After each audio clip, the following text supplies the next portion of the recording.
Alright, hey traders, TG Watkins here. Let's see, we got everything up and running, and we should.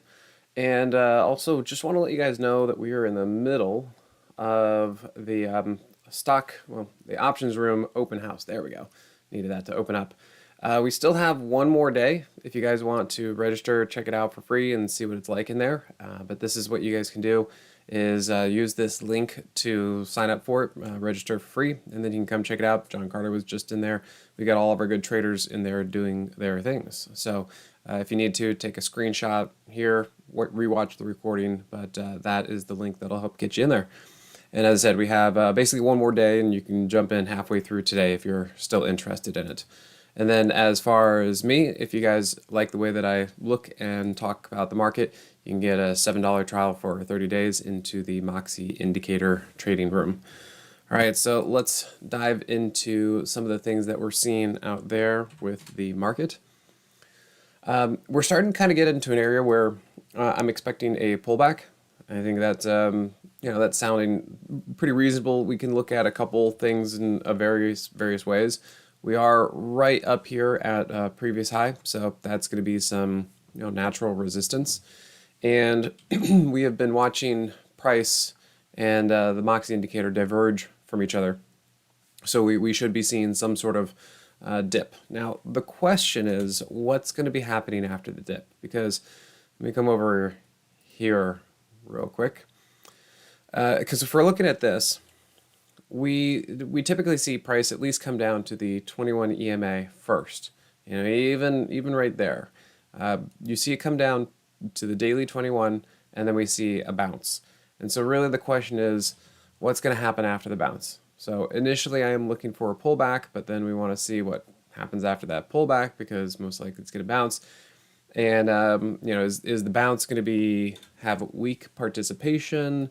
Is the bounce going to come up and we're going to do a really local double top and then we do roll over? Or is the bounce off the daily one a continuation? Because that could be possible too. If we look at, say, NVIDIA, what did it do every time it hit the 21, right? That was a continuation. So that's what we're trying to figure out, is where is this going to go? Even back here, if we look at NVIDIA back here, look what it did pretty much every time it got to the 21, and then it finally did fail the 21. So that's kind of where we're at. We got to be figuring out where this is going to go, what it needs. But I am looking for generally a pullback. This week we have options expiry, so things could get a little bit weird out there. But yeah, keep that in mind. Double top and most likely pullback. We are seeing some negative divergence, and it's just kind of a question of when that's going to happen. Then if we come over here and we look at, say, the UVXY, it has done a remarkable job of just sinking, which is great. This is the kind of thing that you want to see in order to have the market go up. But again, it's getting a little bit stretched. We saw that stretching back here, and we could see that that's when it finally took a little bit of a flag. It didn't even break over the hourly 50, it just actually flagged. And we're kind of seeing the same situation here now with some divergence. So, it does look like a little bit more robust of a move is probably setting up. So we'll have to keep an eye on that and see what we want to do about it. And the VIX, interestingly enough, I think it was yesterday, the day before, right here, if we look at this, you can see it did break two new lows. Now, that doesn't mean like, oh, this is the beginning of a good move. It just means, okay, things really started going that direction, continued that direction. But it is interesting to note. Think about a blow off top, or think about, after a new high, there's almost always a pullback. The question is, is that new high, is that going to be the only high? And we can think about that in the opposite way for the VIX. Just because the VIX broke two new lows after a very long move does not necessarily mean that this is the start of the move. It's just something to kind of keep in mind of what's going on. We can also see price down, Moxie indicator up, so we are seeing some divergence kick in. And again, with price getting far away from these moving averages, price does like to get back to its moving averages at some point, and so would not be surprised to see some sort of up move in the VIX, some sort of up move in the UVXY, which means some sort of pullback and dip in the in the markets. And then if we look at the NASDAQ, we were talking about this quite a bit. You guys see, so here's a Moxie indicator specialty, is the trampoline move and inverse trampoline move. Now, the inverse trampoline move can mean one of two things. It can mean, hey, this is a short setup because price should not be over the 50 when the Moxie indicator is below 0, so it's going to go down. Or it can mean don't buy right now, don't go long right now. And it can be a little bit challenging to know which one it's going to be, because we don't really always know how the stock market or the stock is going to move, and we have to kind of take it into context. So, a little bit challenging, because we are seeing that we're right here. It is an inverse trampoline move, and the possibility of the NASDAQ moving down is there. We could see that. Let me come over to this chart. We can see that other times that we had an inverse trampoline move, that was a pretty good short. Okay, we didn't. We could see one here too. There was a inverse trampoline move, and while it did go down, it probably wasn't the most lucrative short, because even if you shorted it here, you did get a move, but boy, you had to be quick about getting out of that, because otherwise it went right back the other way. So that would be kind of more one of those things that maybe you were looking to go long around here, but the Moxie indicator, because it was not over 0 and because there was no divergence, it was telling you don't go long right now, and that would be the correct answer. I wouldn't have wanted to short that scenario. So that's the thing, we have to figure out this signal that we're getting, which basically says, careful on the long side. Is it shortable, or is this just going to be a pullback of some sort, and yes, there will be some downside, but maybe not that much, and maybe not that lucrative. We don't know that yet. Let me show you Boeing, because something like that was kind of coming across. And what we can see here, and I tried shorting this a couple times. Ultimately, I was correct about where it went. The challenging part was the path and the duration. So what you can see is right here. You see how that was also an inverse trampoline move? And heck, you even had an inverse trampoline move back here. And so yes, price was starting to peter out. It was like a don't go long right now. But was it a short? Well, there was a move down here, but man, popped back up, made new highs. So that wasn't really a good short. Okay, well, how about shorting this? Yes, that one did work. That was a little bit better. It lasted for a handful of days, and that one did go below the daily 50. So that was fairly good if you were able to catch that. But if you overstayed your welcome, look what happened next. Just right back up, and you're basically right back to where you got in on the short side. So that's kind of what I mean, is some of these things, this was a very high, strong stock, and it didn't really want to go down. It did want to fix its overbought condition, meaning it wanted to pull back, but it was still basically in an uptrend. And so the downside really wasn't the primary direction. Yes, it wanted to go down because it needed to fix that overbought condition, but it just didn't really want to go down. And you can see that even though it did eventually go down a little bit further, that path was very, very challenging. And again, once it found some support, what did it do? Came right back up. So this is something that, with the NASDAQ or the SPY, this is something I want to just be aware of and say, yes, we are getting signals that are saying careful on the long side for the index right now.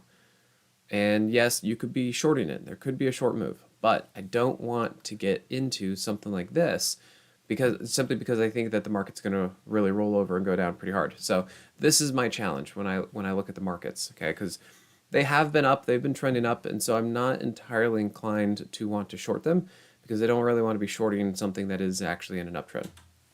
The other thing is, if we come over here and look at the weekly chart, monthly and weekly chart, I think the markets generally look a lot like this with Boeing. And what that means is, they're in an uptrend. They're moving up. And look at Boeing, what did it do? That pullback on the weekly chart really just kind of came into the weekly 21, which is basically support. So we could be in a situation where with Boeing, this is just a flag and it could be going higher. We don't entirely know yet. I don't have super clear signals yet because it is still going sideways. It hasn't resumed an uptrend. It hasn't resumed a downtrend. It's sideways. It's flagging. So, but I'm wondering if this flag could resolve to the upside simply because, it is off the lows, it is over certain moving averages, and it does seem like it's inclined to go up. So that's what we're seeing. And that's why when I then look at, say, the SPY and the NASDAQ, I'm inclined to kind of have the same, leanings, because this does not necessarily, right now, does not really look like it's ready to really roll over and go down. And you can see here on the monthly chart, we do have price over the monthly 10, and it's been doing it for quite some time, such that the monthly 10 is now starting to tick up into an uptrend. So while I can see that, yes, price is kind of chilling out and could use a refresher, and it's probably going to pull back a little bit, I don't think I really want to short it because I don't know how much meat is on that bone. And now if we do look at the NASDAQ, we come in through here, I could kind of see the same thing. Like, yes, price is up a little bit. You can see that for the last few weeks, you can see price just hasn't been able to go anywhere. And yes, that we could see that price was a little extended off of some of these moving averages, and we could use a pullback, a flag, a pullback, something like that. I don't know if it's going to come all the way down to the weekly 21, maybe not. But so yes, there could be a small opportunity there. But what is the main direction of what's happening here? Basically, we are in a bit of an uptrend. Again, yes, it could use a break. Yes, there could be a little bit of a pullback, but this, for me, looks like it's in an uptrend, so I'm not sure I really want to be shorting something that is basically trying to continue to move up, as difficult as it might be. But look at this. We have price over the monthly 10. It has been moving up, and we've had our double bottom. We have the 8 over the 21, and we basically have price over all the moving averages. So, that's what we're trying to figure out is it worth trying to short something because it may not really go down, kind of like Boeing, then we can kind of blend this with, say, even the Dow. And yes, there was a fairly healthy down move in the Dow. You can see we could probably call that a little bit of a pullback right there, and then you could definitely call that one a pullback. And sure, if we are able to nail one of those trades, and if that thing was able, if the market is able to make a pretty lucrative move like that to the downside, then sure, you can trade that. The problem is I don't know, and I don't think any of us really know how much that is going to be able to move down. Is it going to be substantial like that, or is it not going to be substantial? And that, I think, is the challenge. Of course, any kind of trading that we do, we don't really know where it's going to go. So that's why I'm just saying I have a little bit of deference to the upside, and so I don't want to be too negative and miss the bigger picture, because really, after the Dow did its pullback, again, it's right back up. And you can see here on the monthly chart, it pulled back into an uptrending monthly 10, and these indices look like they kind of want to go up on these higher time frame charts. Again, maybe for the near term, they probably need to chill out. They probably need to do some backing and filling, all that kind of stuff. But I'm seeing a lot of them looking fairly good, and like they probably want to move up after they take a little bit of a break and reset. All right, so anybody out there in Facebook, YouTube, Twitter, I don't know if you can respond on Twitter, but if you guys are interested or have any questions, kind of let me know, and then we can take the next few minutes and answer some of them. I know a lot of people have been chatting about gold and wondering if this pullback is a good place to buy or add, and I don't think it's quite ready, but I can see why people are asking that. Number one, because it has been a pretty big mover, so any kind of pullback we're looking to buy. The other situation is, if you look here with at least GLD, it is right back down to its daily 21, which, if you look at the past, has been a place where price has been able to bounce, right? That's basically just the same thing I was saying for the SPY, looking for price to move down to the 21, and then we'll see if it can hold and move back up.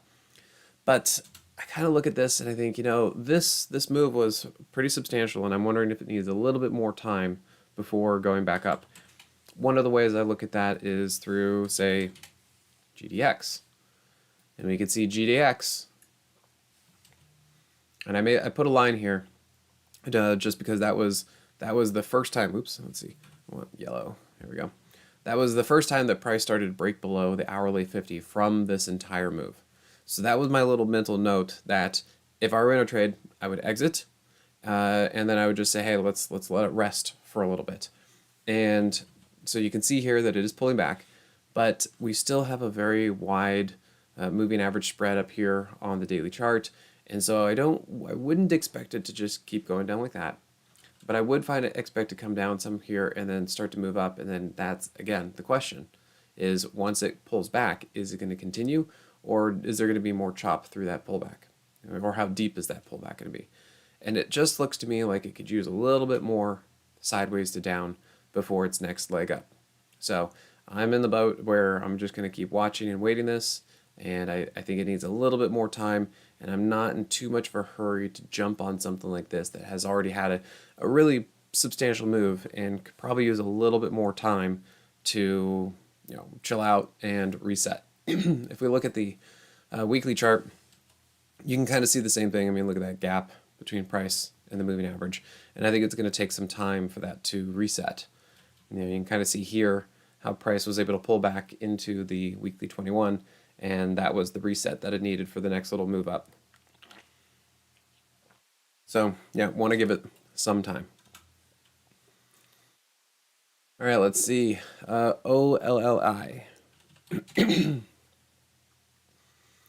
Yeah, actually, so looking at this from the monthly and weekly, it's got a decent situation going on here.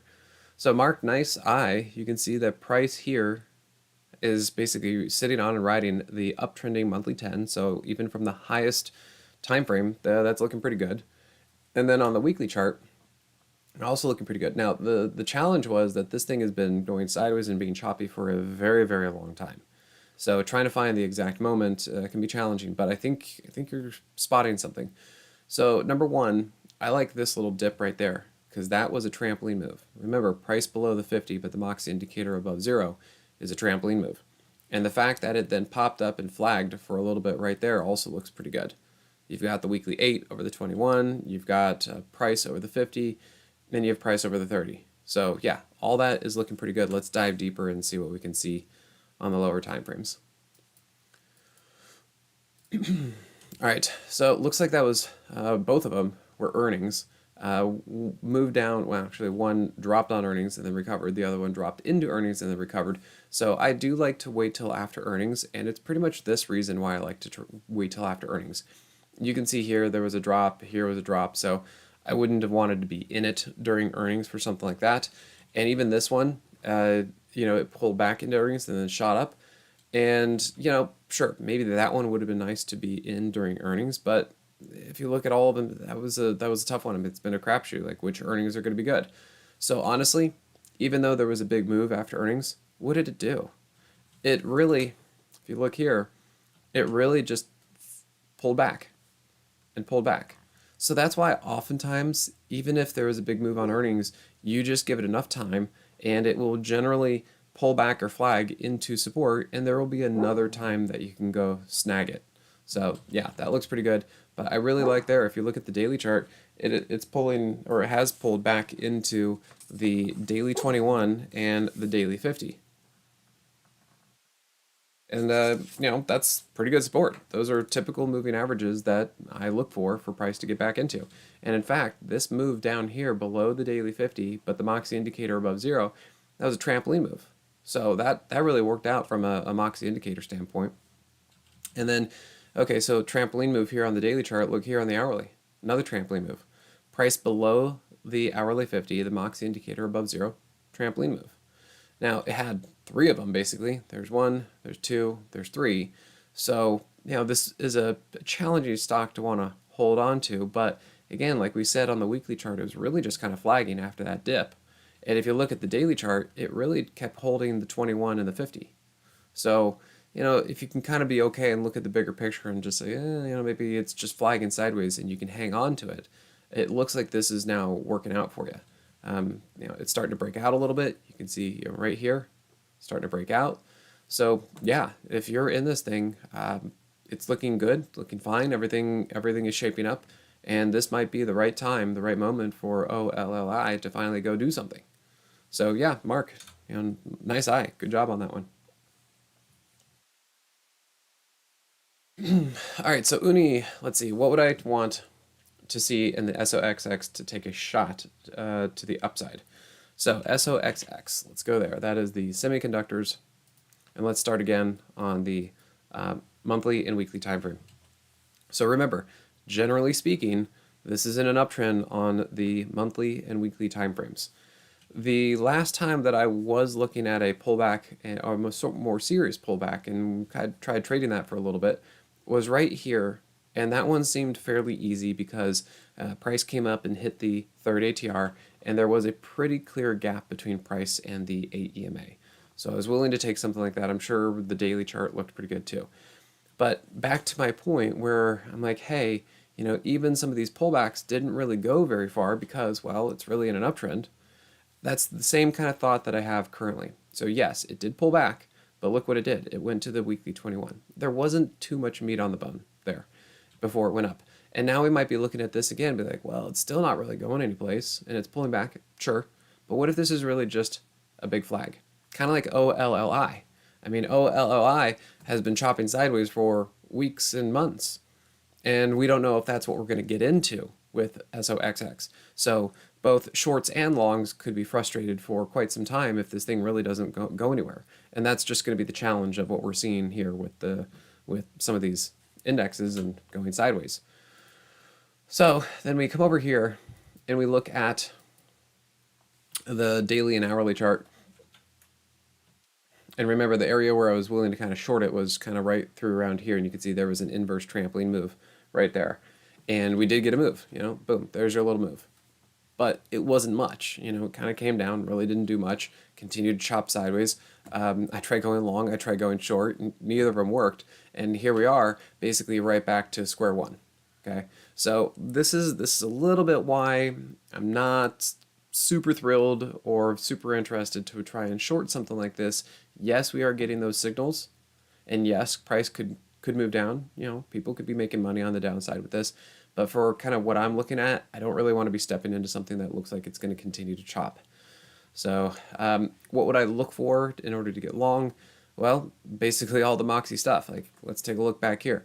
I want to see price over a uptrending hourly 50, and I want to see the Moxie indicator above 0. And leading up to that, I would prefer to see some divergence, kind of like this. There's your level, there's your positive divergence, there's your price trigger, and there's price over the hourly 50. Now, in this case, it didn't work simply because, well, price decided to top out.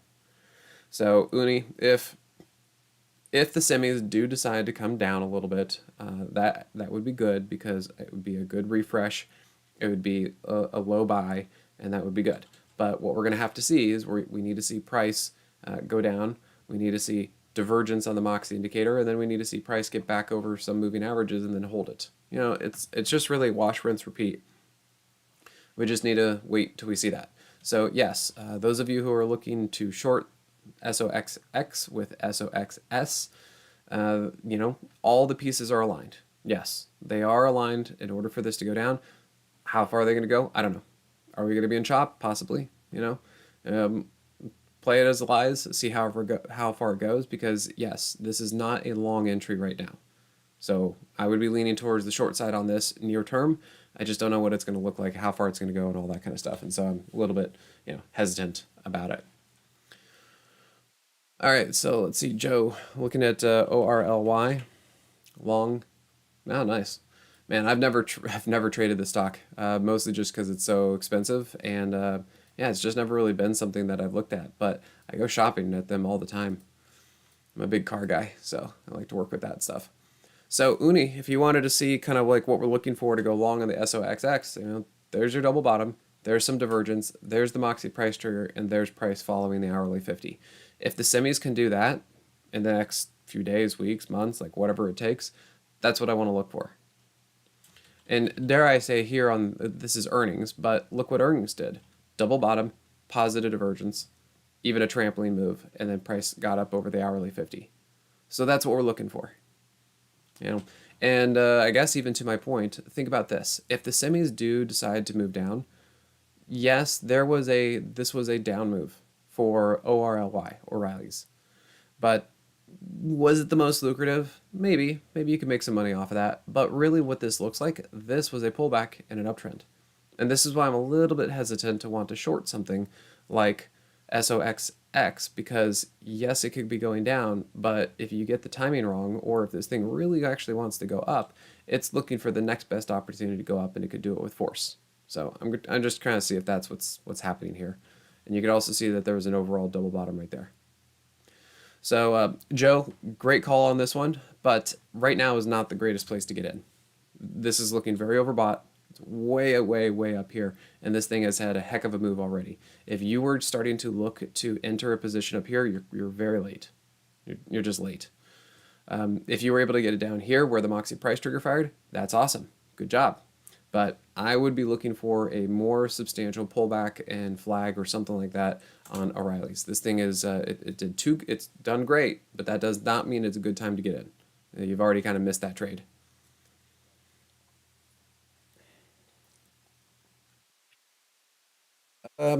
So JT, yeah, IWM XRT showing a weakness. Let's look at XRT because I've been looking at IWM a lot. And yeah, I know, I get it. There's been a lot of talk about that. And one thing I do want to point out, and I think I had this on my March 1st market update, is from this low to the high, notice the 618 and notice where price bounced off the 618.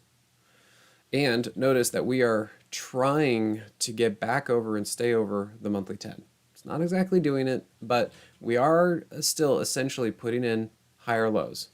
Okay, so I know it's weak, but what if it continues to hold this low and eventually chop around and starts to move up? If that does happen, then sure, the market could continue to be strong or move up. And yes, we do need XRT, we do need IWM in order to move up a bit in order to help the market. They're not going to, yeah, the market's not going to go up if these are going to go down. But the fact that they have also just been going sideways, putting in higher lows, until that changes, I would be cautious on the short side and saying, hey, maybe there's a little bit more to the upside. We'll have to see how that happens, because if we do look,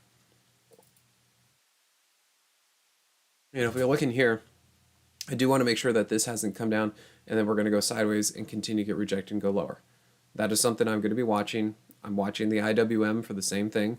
So what I want to see is if this is actually a low and it's going to go higher, or if this is a low and it's going to get rejected. So we're kind of right at that point where I need to keep a close eye on it and figure out where it's going to go. Mostly because if you look here on the daily chart, it's like, ooh, yeah, you look at this and you're like, huh, we do have a downtrending daily 50 coming up to this thing.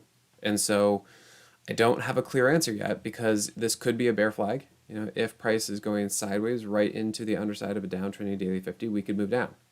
And I can kind of see that on the weekly chart too.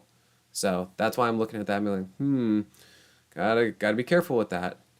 But we could also see it to where it goes sideways and it might actually start to pop up over that, also because the 50 is over the 200. It's getting close, but the 50 is still over the 200. And so we're kind of at this area where I think a lot of traders, a lot of people out there are really trying to figure out where this is going to go. We do have arguments for both sides, honestly. And I think we're seeing, really, there's a huge decision area right here for that reason. Andrew, I don't think I really see anything with run. Yeah, there's not much here. It's been very choppy, very sideways. Like I was saying with XRT and IWM, it could continue to get rejected by the daily 50. But I would also be a little bit careful about that. You do have earnings coming up. And if you do look at run, just note that it has not been able to break this low right here. So even though it hasn't been great, it would be interesting to see if it's going to actually break that low, or if it's going to kind of bounce again from this area. So I really just don't see too much with that. And then Andrew, we kind of talked about the SMH, SOXX, SMH, same thing. And then sus coin really hasn't been doing anything either. As far as crypto goes, it's really been the coins themselves, Ethereum, Bitcoin, and then the miners. But coin, not so much. There's really not much going on here. And so that's the other thing I've been seeing, is that a lot of stocks have really just been hibernating and going sideways. Yes, they're up off their lows. They might be unlikely to go lower. They could, but we don't know yet. But they also haven't really been going higher. And that's what we've been seeing. And I think Roku is kind of the same thing. Roku, yep, off its lows, great. has the proper ingredients to go higher, but also may not. This has been completely sideways. I have zero things I can say about this until something happens. And yeah, Palantir was kind of doing the same thing. You know, even Redfin, I tried trading that one. We got out of it break even. They're just a lot of things are going sideways like this too. So, not much to really work with. Mark, so let's not look at yen. We need to look at FXI. I was very clear about that when I made that post because yen is the leveraged ETF. And so it's going to do whatever it can to track FXI, but it's not going to look the same because it's a 3x leveraged ETF. So it's just going to do whatever it can do. I execute with it, I buy it, but I study and I look at FXI. We need to be very clear about that. Same with SOXX. If I'm going to be trading SOXL or SOXS, you know, or TQQQ or SQQQ, you know, same thing. I'm going to be looking at the original ETF. And if we look at FXI, I've been noticing that over the last 3 or 4 months, price has been trying to get over the monthly 10. And if we look at the weekly chart, we have inverse head and shoulders. We have price sitting on the weekly 30. We have the Moxie indicator firing. We have the 8 and 21 basically sideways, trying to, I would assume, probably trying to go up. So we want to see if the 8 can get over the 21. And we have price sitting right there or trying to get over the weekly 50 as well. So it is sideways, it is neutral, but I think it's bullishly neutral. And then if we come over to here and we look on these time frames, let me kind of keep zooming in a little bit. You know, what I've been looking for is right in through here, the 8 is over the 21, but price was having a hard time getting past the daily 50. Well, as of 2 days ago, 3 days ago, price finally got back over the daily 50. And so I looked at that, and also that was a trampoline move here on the hourly chart. And then price also got over the hourly 50.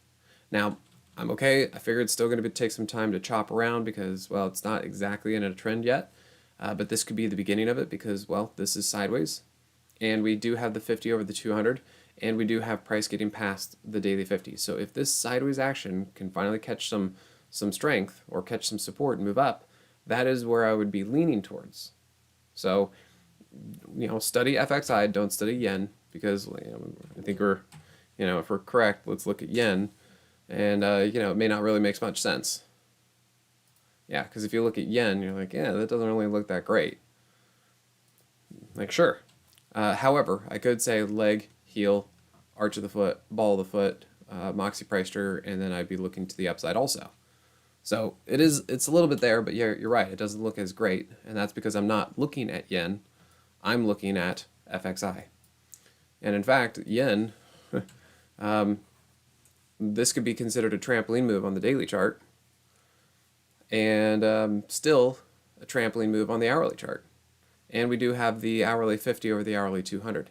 So you know, it doesn't look as great, but it's looking similar, which makes sense because it's trying to mimic FXI. So again, study FXI, study the original ETF, not the leveraged ETF. All right, then I'll go do one more and then I got to get going. But let's see, UUP is showing strength on the hourly, but weak at weekly. Yeah, so the reason I was looking at this is, let's come over here to the monthly, weekly. What do we have? Double bottom. Now remember, a double bottom only works when it works. Otherwise, it's a resting place until price moves lower. So what's happening is everyone here is looking at the first low and trying to figure out if it's going to hold or not. And that's why, you know, that's why we're getting some bouncing. Now, what could happen is if it's going to go lower, it's going to come here and it's just going to keep going lower because that previous low will fail. Now, if it's going to go higher, then it's going to come here and go higher.